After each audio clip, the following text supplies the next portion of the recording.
세평의 행복을 가꾸는 이박사 텃밭 교실을 찾아오신 여러분을 환영합니다.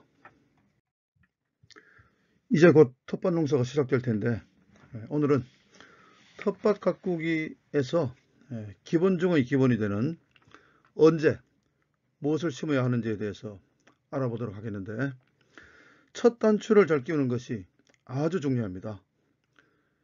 개인 소유의 텃밭은 3월 중순부터 재배가 가능하지만 여기서는 대개 4월부터 시작되는 주말 농장을 기준으로 말씀드리도록 하겠습니다.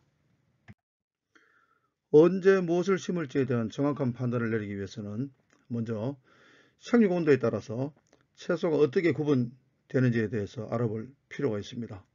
이 표는 고려대의 박건희 교수가 고온성 채소와 저온성 채소를 분리한 것인데, 제 나름대로 약간의 수정과 몇 가지 작물을 추가해 보았습니다. 가지나 고추, 고구마 등의 고온성 채소는 더운 지방이 고향이기 때문에 이들의 조상들은 평생을 살면서 서리를 맞아본 적도 추위에 시달려 본 적도 없습니다. 따라서 이러한 고온성 작물은 서리를 맞든지 추위에 노출이 되면 죽을 수도 있고 냉해를 받기가 쉽습니다. 반면에 상추나 쑥갓, 시금치 등의 저온성 채소는 낮은 온도에서도 잘 견디지만 온도가 올라가고 낮은 길이가 길어지면 꽃대가 올라와서 노화가 일어나는 특성을 가지고 있습니다. 해마다 3월 하순이 되면 텃밭재개를 대상으로 모종시장이 열리는데, 상추를 비롯해서 엽채류 중심의 저온성 채소가 가장 먼저 등장하고, 이어서 고추, 토마토, 오이 등의 고온성 채소가 4월 중순부터 유통이 되기 시작합니다. 하합입새에 가까울수록 모종시장에서 모종을 파는 시기가 작물을 심는 적기이다 라고 굳게 믿는 경향이 있습니다. 지금으로부터 11년 전 4월 12일에 어떤 분이 고추 모종을 구입해서 심는 것을 보았는데 걱정이 되기도 하고 한편으로는 궁금하기도 해서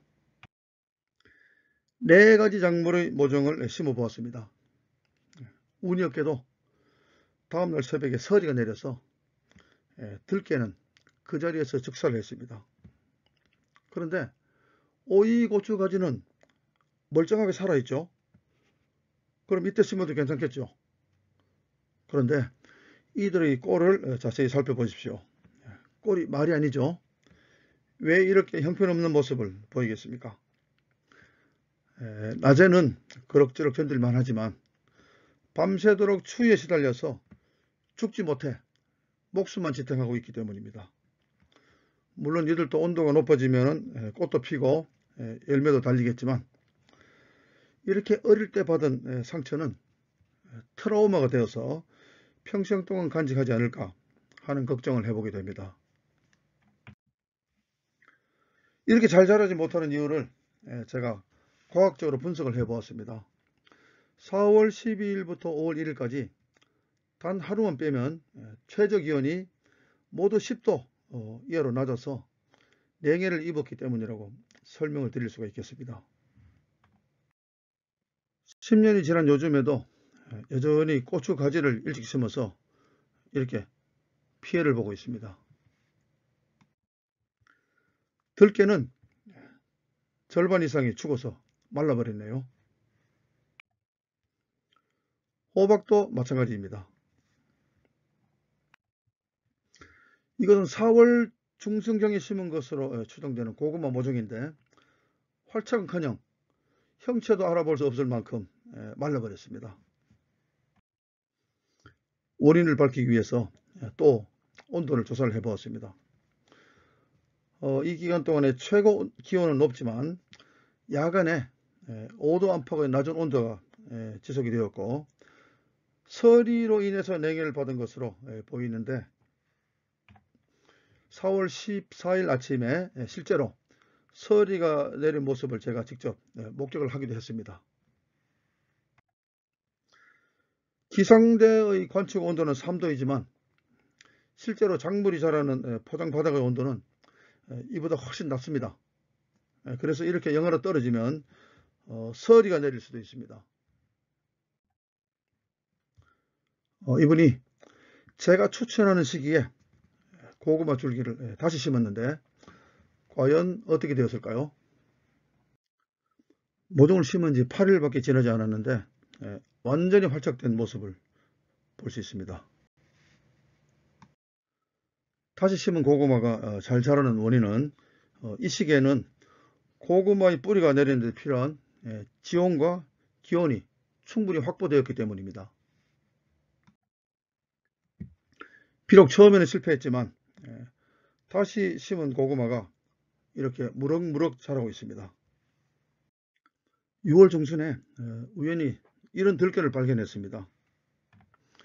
로제트 현상 비슷하지 않습니까? 잎을 들춰보니까 꽃이 달려 있습니다. 도대체 이게 어떻게 된 일일까요? 들깨는 대표적인 단일 식물로 알려져 있는데 낮의 길이가 짧아지는 9월부터 꽃이 피고 꽃대가 나와서 씨앗이 익어가는 것이 정상입니다만 6월 달에 꽃이 펴버렸습니다. 어떤 분은 이것이 질소 비료가 너무 많아서 그렇다. 또는 칼슘 결핍이다. 아니다. 이것은 바이러스다. 하고 진단을 내리기도 하지만 저는 정답을 이미 알고 있었습니다. 제가 모현중학교에서 텃밭을 가꿀 때 이른 봄에 들깨 모종 6포기를 심었는데 서리도 내리고 한파가 찾아와서 들깨가 4개를 받았습니다. 3포기는 이미 목숨을 잃은 상태이고 옆에 있는 친구도 서서히 죽어가고 있습니다. 자, 남아있는 2명의 친구는 이 상황에서 어떻게 대처해야 할까요? 만약 여러분들이 들깨의 입장이라면 어떻게 하시겠습니까? 이 친구들은 중대한 결정을 내리게 됩니다. 앞으로 양분도 서로 사이좋게 나눠 먹고 힘을 합쳐서 종족 유지를 위해서 최선을 다하자 라고 다짐을 하고는 이렇게 꽃을 피우게 됩니다. 꼬투리도 착생이 되고 씨앗까지 염으로써 대를 잇게 되는데 여기서 위대한 자연의 섭리를 다시 한번 깨닫게 되는 것 같습니다. 다시 시민농장으로 돌아왔습니다. 시기와 정도는 다소 차이가 있지만 들깨 모종을 너무 일찍 심어서 5도 이하의 저온에 노출이 되면 꽃눈이 분화가 되어서 꽃이 피고 열매를 맺으면서 영양 생장이 억제되기 때문에 정상적으로 잎을 수확할 수 없게 됩니다. 모종을 심은 것으로 추측되는 청경채와 비타민 다채가 자라고 있습니다. 2주일이 지났는데 추운 날씨 속에서도 제법 많이 자랐죠. 가까이 가서 살펴보니까 벌써 꽃망울이 생겨버렸습니다. 2주일 후에 다시 왔을 때는 꽃대가 올라와서 텃밭 농사가 이미 끝나버린 것 같습니다. 청경채와 비타민 다채 등은 너무 일찍 모종을 심으면 이렇게 조기에 추대가 될 수 있기 때문에 이런 채소는 모종을 심는 것보다는 씨앗을 뿌려서 키우는 것이 원칙이고 상품성도 훨씬 좋습니다. 참고로 청경채와 비타민 다채를 모종으로 심는 전문 농업인은 아무도 없습니다. 초보 텃밭지기들이 모종을 일찍 심는 이유는 다음과 같습니다. 첫째, 모종 시장에서 모종을 팔기 때문이고, 둘째, 옆집에서 심으니까 늦었다고 생각하기 때문이고, 셋째, 일찍 심어야 일찍 수확할 수 있다는 생각.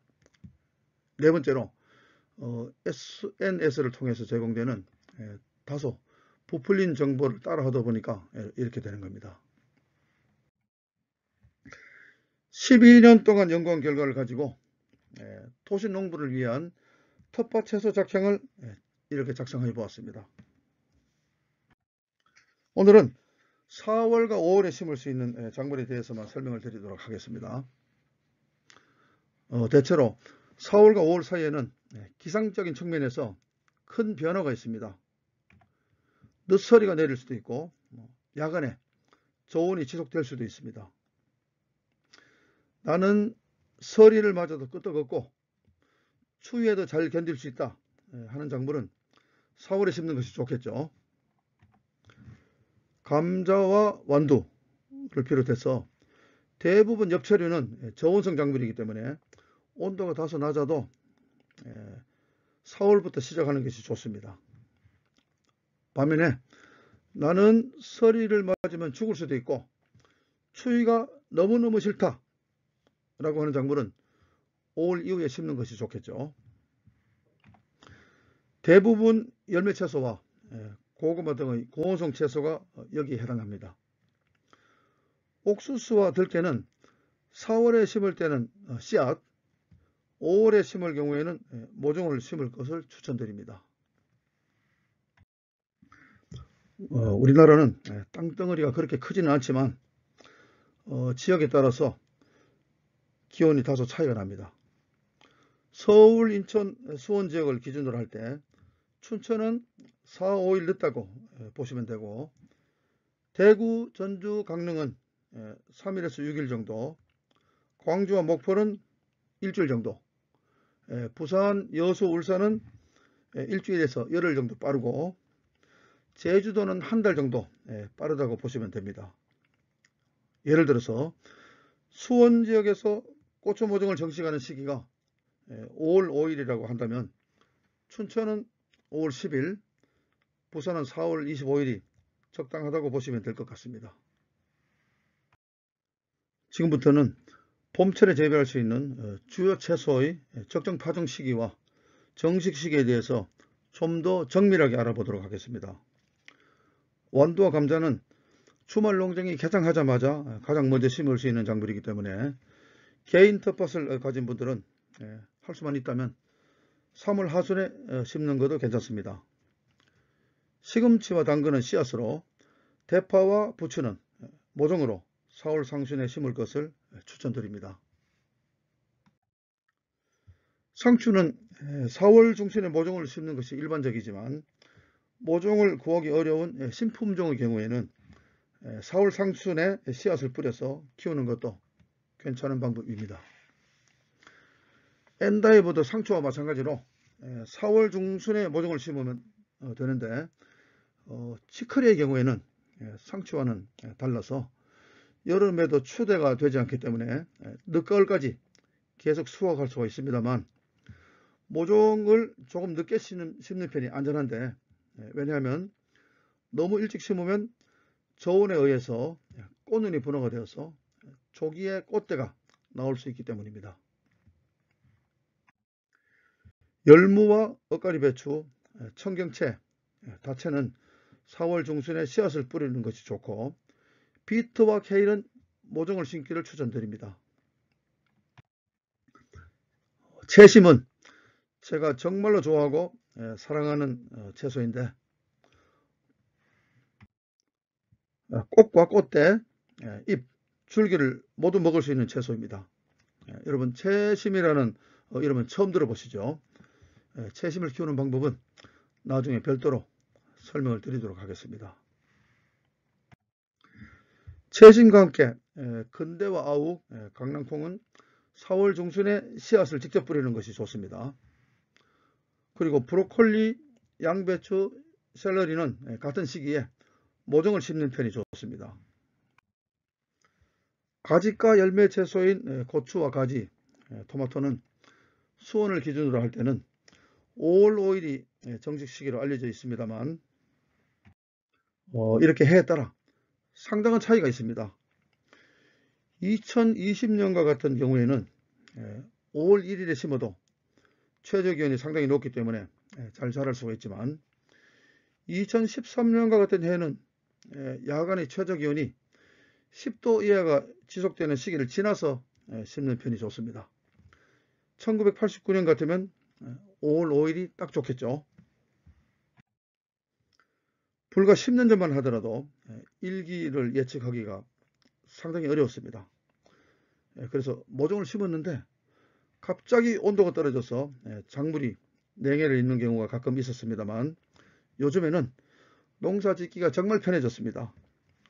이렇게 동네별로 열흘치의 일기를 예보하기 때문에 이것을 잘 활용하시면 안전하게 모종 심을 날짜를 결정할 수가 있습니다. 여기서 중요한 것은 최고 기온이 아니고 최저 기온을 기준으로 삼아야 한다는 것입니다. 기상청에서 제공하는 날씨 누리를 활용하면 더욱 다양한 정보를 얻을 수가 있습니다. 잎들깨와 옥수수, 땅콩은 5월 상순에 모종을 심는 것이 좋으며, 공심채는 씨앗을 파종해도 이때부터는 아주 잘 자랍니다. 오이, 호박 등의 박과작물과 고구마, 토란, 생강은 지온이 15도 이상이 되어야 활착이 잘 되기 때문에 5월 중순에 모종을 심는 것이 바람직합니다. 오늘 배운 내용을 다음과 같이 요약하여 보았습니다. 첫째, 텃밭 채소는 저온성 채소와 고온성 채소로 구분할 수 있다. 둘째, 고온성 채소는 서리를 맞거나 야간에 10도 이하의 저온이 지속되면 죽을 수도 있고 냉해를 입을 수도 있다. 셋째, 저온성 채소는 야간에 5도씨 이하의 저온이 지속되면 조기 추대가 우려된다. 네 번째, 평균 기온보다 최고 기온보다는 최저 기온이 중요하다. 다섯 번째, 기상청에서 예보하는 기온보다 작물이 자라는 포장의 온도는 훨씬 낮다.